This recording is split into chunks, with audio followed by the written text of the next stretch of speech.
আজ পর্যন্ত প্রায় 10 লক্ষ মানুষকে ফ্রি চিকিৎসা দিয়েছে। আপনি একটা জিনিসকে পানিশমেন্ট দিবেন, accordings with law then, punishment দেন, কিন্তু এট দ্য সেম টাইম আপনাকে এটাও খেয়াল রাখতে হবে, একটা পানিশমেন্ট ইম্পোজ করতে গিয়ে you should not lakh lakh লোকের ক্ষতি করাটাও ঠিক হবে না। So something in between, always you think something in between. Ad-din হাসপাতাল অন্যান্য জায়গার চাইতে আনুপাতিক হারে 50 থেকে 70% ল কস্টে চিকিৎসা দিয়ে থাকে। এই ঘটনায় আদ্দিন হাসপাতাল 5 সদস্য বিশিষ্ট একটি কমিটি গঠন করেছিল। তারা তদন্ত করেছে, করে ইতোমধ্যে ওই সেকশনগুলোতে দায়িত্বে থাকা ব্যক্তিবর্গের বিরুদ্ধে ইনস্ট্যান্ট শাস্তিমূলক ব্যবস্থা নেওয়া হয়েছে।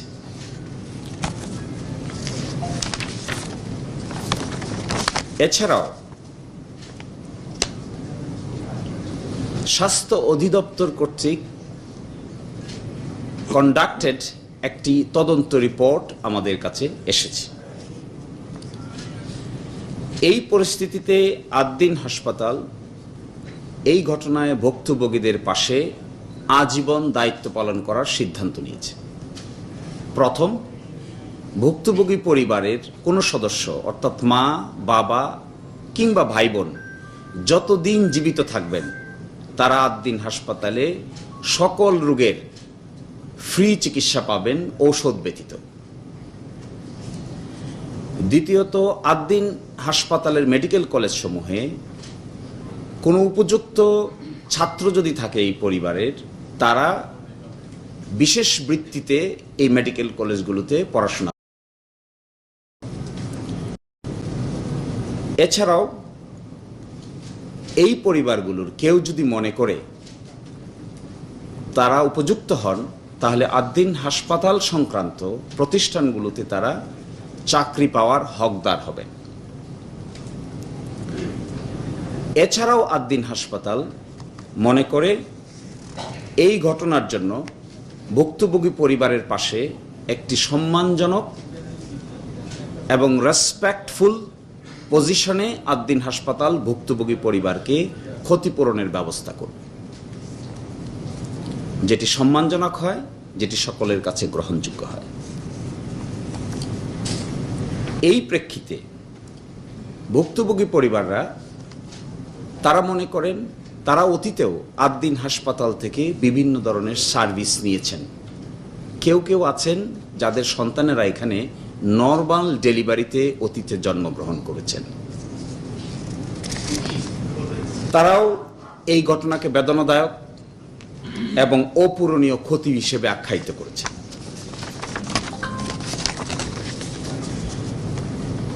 ভিকটিম পরিবারের কাছে প্রাপ্ত তথ্য এবং দুটো তদন্ত রিপোর্ট একসাথে পাওয়ার প্রেক্ষিতে তাদের পক্ষ থেকে কমেন্ট হলো যে এটি একটি অনিচ্ছাকৃত অবহেলার ফল এবং ভিকটিম পরিবার এবং আদ্দিন হাসপাতাল একসাথে মনে করে যে এই ঘটনার জন্য হাসপাতাল যেন পরিপূর্ণভাবে ক্ষতিগ্রস্ত না হয় এবং বন্ধ না হয়, এই ব্যাপারে সকলেই একমত। কিন্তু যে বা যার অবহেলার কারণে এই ধরনের ঘটনা ঘটেছে, সে বা তার উপযুক্ত আইনি পদক্ষেপও তারা দাবি করে। এছাড়াও তারা মনে করেন ভবিষ্যতে যেন এই ধরনের কোনো ঘটনা না ঘটে, এই ব্যাপারে কার্যকর ব্যবস্থা নেওয়া প্রয়োজন। শুধু আদ্দিন হাসপাতালে নয়, বাংলাদেশেই যেন ভবিষ্যতে এরকম কোনো ঘটনা না ঘটে, এই ব্যাপারে তারা কনসার্ন, অথরিটির কাছেও তারা কথা বলেছেন। এবং এহেন পরিস্থিতিতে সরকারের পক্ষ থেকে গত পরশুদিন সরকারের পক্ষ থেকে একটি তদন্ত রিপোর্ট, স্বাস্থ্য অধিদপ্তরের পক্ষ থেকে একটি তদন্ত রিপোর্ট প্রকাশ করা হয়েছে এবং আদ্দিন হাসপাতালকে তারা 72 ঘন্টার ভিতরে কারণ দর্শাতে বলেছেন যে কেন হাসপাতালের লাইসেন্স ক্যান্সেল করা হবে না। এই মর্মে আগামীকাল বিকাল 5টার ভিতরে কারণ দর্শানোর জন্য চিঠি পাঠিয়েছে। ওটা যেহেতু একটা লিগ্যাল প্রসেস, এটি হাসপাতাল কর্তৃপক্ষ লিগ্যালি মোকাবেলা করবেন। আইনগতভাবে মোকাবেলা করবেন।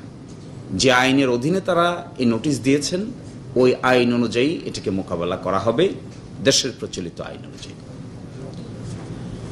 অতীতে আমরা রিসার্চ করে দেখেছি 2024 সালের 16ই নভেম্বর ভারতের উত্তরপ্রদেশের ঝান্সি জেলার এরকম একটি ঘটনা ঘটেছিল, যেখানে 10 জন শিশু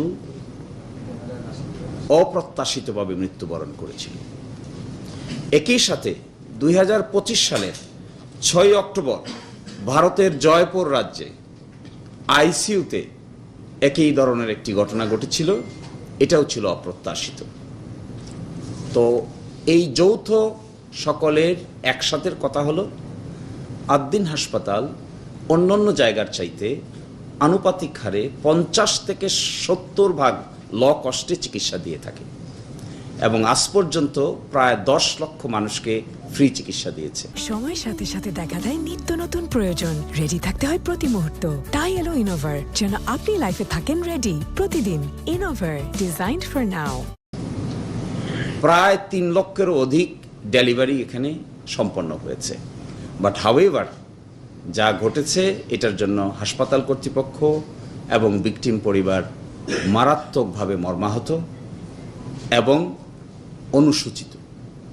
তো আমরা মনে করি এই ব্যাপারটিকে সামনে রেখে আদ্দিন হাসপাতাল will stand by the victim families, and victim families will also at the same time claim যে আদ্দিন হাসপাতালের সেবা কন্টিনিউ থাকা প্রয়োজন, কিন্তু উপযুক্ত ব্যক্তির উপযুক্ত কারণে সুনির্দিষ্টভাবে সুইটেবল শাস্তি হওয়া প্রয়োজন।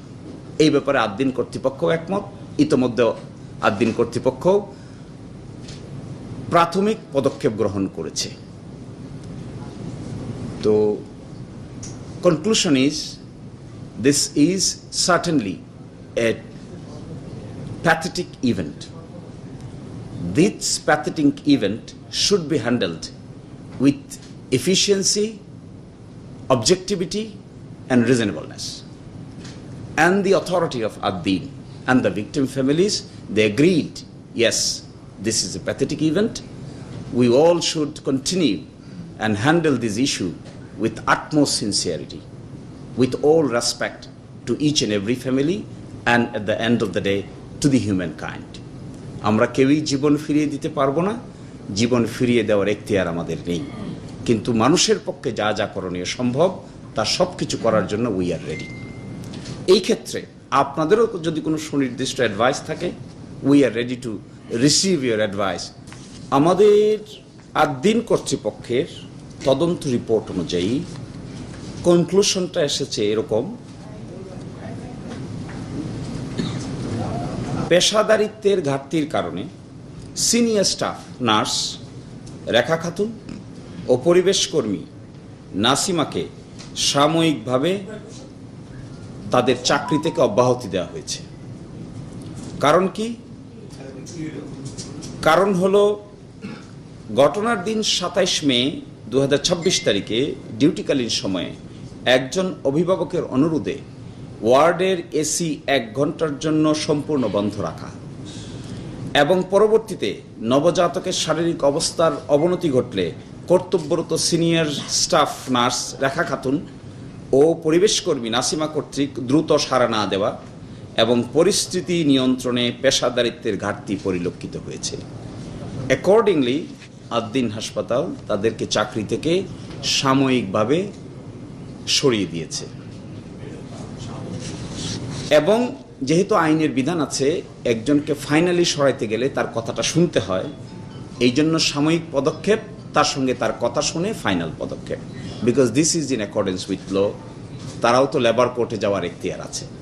আমরা শুধু কর্তৃপক্ষ আসি নাই, ভিকটিম পরিবারও এসেছে।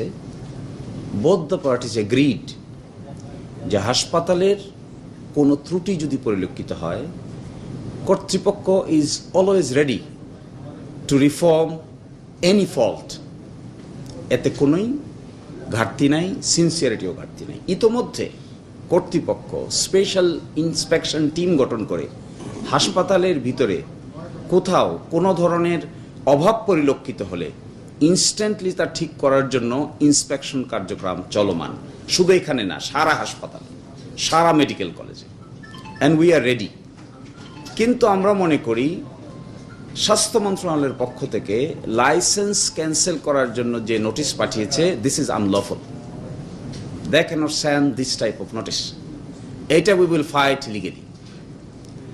এবং যে ঘটনার কারণে স্বাস্থ্য মন্ত্রণালয়ের পক্ষ থেকে যে আইনের কথা বলা হয়েছে, সে আইন হলো the medical practice and private clinics and laboratories regulation ordinance 1982। এই অর্ডিন্যান্সের আলোকে যে কারণে একটা হাসপাতালের লাইসেন্স ক্যান্সেল করা যায়, এই ধরনের কোনো কারণ এখানে বিদ্যমান নাই। ফলে আমরা মনে করি স্বাস্থ্য মন্ত্রণালয়ের this notice is not in accordance with law. We will fight it before the court in accordance with the prevalent laws of the country. অবহেলা, এটাকে বলে ইংরেজিতে negligence. There is a jurisprudence of negligence world wide. If someone commits any negligence, তার নেগলিজেন্সের জন্য দুই ধরনের আইন আছে। একটা আইন হলো কম্পেনসেশন, আর একটা আইন আমাদের দেশের পেনাল কোডে একটা বিধান আছে, এটা 304A of the penal code. এ দুইটার বাইরে বাংলাদেশের ল্যান্ডে কিংবা ওয়ার্ল্ড পার্সপেক্টিভেও আর কোনো আইনের বিধান থাকে না। তবে নেগলিজেন্স ডিটারমিন করতে গেলে there need a specific experts opinion. যেমন একজন সাংবাদিক তার ডিউটিতে নেগলিজেন্স করেছেন কিনা, এটা স্পেসিফিক্যালি আরেকজন সাংবাদিকের পক্ষে বোঝা যত সহজ, আমার মতো লেমেনের পক্ষে বোঝাটা এত সহজ হবে না। একজন ক্যামেরাম্যান একটা নেগলিজেন্স সঠিক করেছেন কিনা, এটা আরেকজন এক্সপার্ট লোক যত বুঝতে পারবে, আমার মতো দুই চোখে দেখা আইনজীবী এটা এত বুঝতে পারবে না।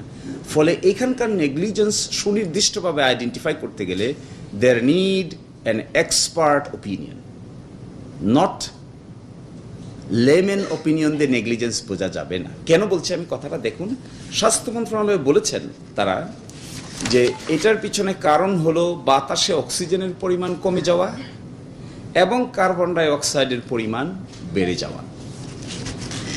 তাহলে সাধারণ প্রশ্ন জাগবে যে অক্সিজেন কি পরিমাণ ছিল, কার্বন ডাই অক্সাইডই বা কি পরিমাণ ছিল? That is the normal question.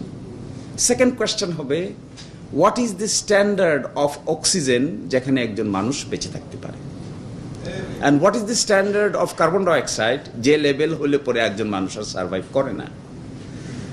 So we didn't find anything specific in the investigating report of the DG Health. That will certainly, we will go according to the law.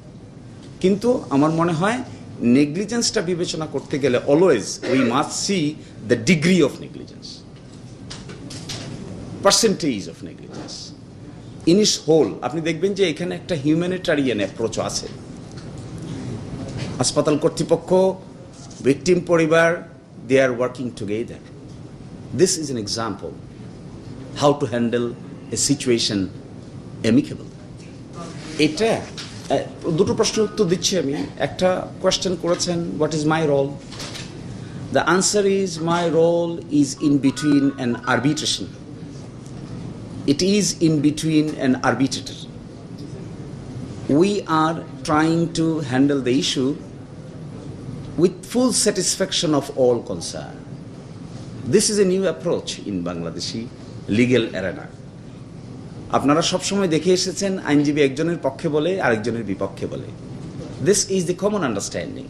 But there are some exceptions in the international level as well. There are some people who can handle the issue amicably with the parties. That is what is my position. And the second one is, হাসপাতাল কর্তৃপক্ষের এই ধরনের দায় আছে কিনা, এই প্রশ্নটার উত্তর দিতে গেলে we must ascertain who is responsible for how many percentage. As of today, আমাদের স্বাস্থ্য মন্ত্রণালয় এরকমের কোনো ফাইন্ডিং দিতে পারেনি। তারা যে কথাটা বলেছেন in general, so in general যেহেতু বলেছেন, এটা তো আলাদা প্রসিডিং হবে। That proceeding will be handle separately. আমাদের দেশে স্বাস্থ্য ব্যবস্থাকে আপনাকে কম্প্রিহেন্সিভলি দেখতে হবে। কোনো পার্টিকুলার বিষয়কে পার্টিকুলারলি হ্যান্ডেল করলে you can have no solution. What should be the solution? Solution is, এই ঘটনা যা ঘটেছে, এই অনাকাঙ্ক্ষিত ঘটনার জন্য আমাদের দেশে আর না ঘটে, এই জন্য কর্তৃপক্ষ একটা কথা বলেছেন। সেটা কি বলেছেন দেখেন, তদন্ত কমিটি মনে করে ভবিষ্যতে বেসরকারি হাসপাতালের নতুন লাইসেন্স প্রদানের ক্ষেত্রে সংশ্লিষ্ট হাসপাতাল পরিচালনায় ব্যবহৃত ভবন পরিদর্শনপূর্বক পরিবেশ অধিদপ্তরের পূর্বানুমতি গ্রহণ বাধ্যতামূলক হিসেবে শর্ত আরোপ করা প্রয়োজন। এটি কর্তৃপক্ষ বলছেন, ডিসিপ্লিন আনার জন্য বলছেন। Definitely health service must be sophisticated, definitely health service must be acceptable. এতে কারোই কোনো আপত্তি নাই, আপনারও নাই, আমারও নাই, কারোই নাই, কোনো পক্ষেরই নাই। কিন্তু আমাদেরকে এটাও নজরে রাখা উচিত বলে আমি মনে করি, সেটা হলো আপনি একটা জিনিসকে পানিশমেন্ট দিবেন accordings with law, then punishment দেন। কিন্তু অ্যাট দ্য সেম টাইম আপনাকে এটাও খেয়াল রাখতে হবে, একটা পানিশমেন্ট ইম্পোজ করতে গিয়ে you should not lakh lakh লোকের ক্ষতি করাটাও ঠিক হবে না। So something in between, always you think something in between. এবং এটা আমি তো আপনাদেরকে দেখালাম, 10 লক্ষ লোক যে ফ্রি চিকিৎসা পাচ্ছে, এটা কি দেশের জন্য উপকার না? নিশ্চয়ই। 3 লক্ষ যে ডেলিভারি হয়েছে, এটা কি উপকার না? উপকার। এখন আপনি এই পানিশমেন্ট দিতে গিয়ে কি এটাও বন্ধ করে দিবেন? এটা কি রিজনেবল হবে? নাকি এটা রিজনেবল হবে স্পেসিফিকের জন্য স্পেসিফিক পানিশমেন্ট দিবেন, ইন জেনারেলের জন্য আপনি সার্ভিস ওপেন রাখবেন? That is our opinion.